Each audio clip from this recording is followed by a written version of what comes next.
Business news now, and Ari Rabinovitch joins us from the Business Center. Ari, hello. How are you today? I'm all right, Cynthia. How's it going over there? Very good. Let's start with Canada's inflation rate. Everybody is so fascinated by this. It dropped again last month, dipping to its lowest point in years. And what does that mean for mortgage rates? Well, it should mean that they'll be coming down again next month when we hear from the Bank of Canada, Cynthia, because this inflation gauge that we've received today is exactly what they look for amongst other economic data. So today's consumer price index, essentially the price of various things, various sectors, well, it showed that the rate of which prices increased compared to last year in the month of July was by only 2.5%.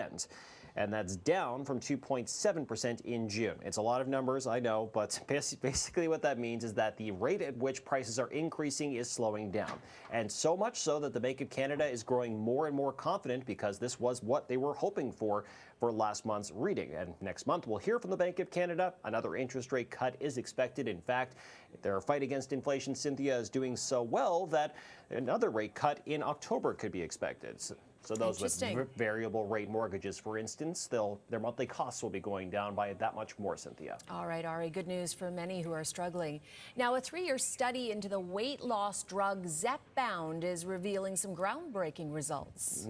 So, Cynthia, we already pretty much knew that these weight loss drugs were having mostly positive effects with people who are using them in terms of losing weight. But now we have a clinical study released from the makers of Zepbound, which is Eli Lilly.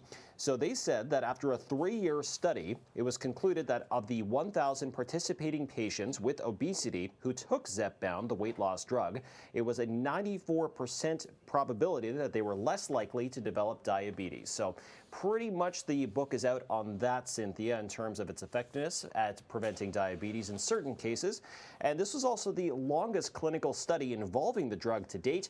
Right now, there's a 5-year study underway to see if Zepbound can also prevent heart attacks and strokes, also tied to the effects of obesity, the results of which will be released likely in 2027. So a lot of good signs around this industry, which is absolutely booming in popularity, Cynthia. Definitely. Okay, a looming rail workers strike could impact thousands of commuters. We know about the rail strike and what it could do to goods, but now it's people impacted as well. Absolutely. So it does concern mainly the freight rail industry, but that also indirectly will affect some passenger commuters using rail lines. So more than 32,000 commuters across the country may need to find new routes if the Teamsters Union, representing the over 9,000 rail workers, can't come to an agreement by Thursday night at midnight. It's with the two companies, Canadian National and Canadian Pacific Kansas City Railways.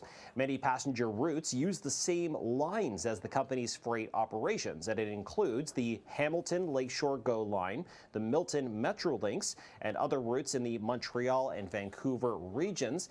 But some statements from GO Transit saying that they are working to come up with some solutions for alternatives, including potentially shuttle buses.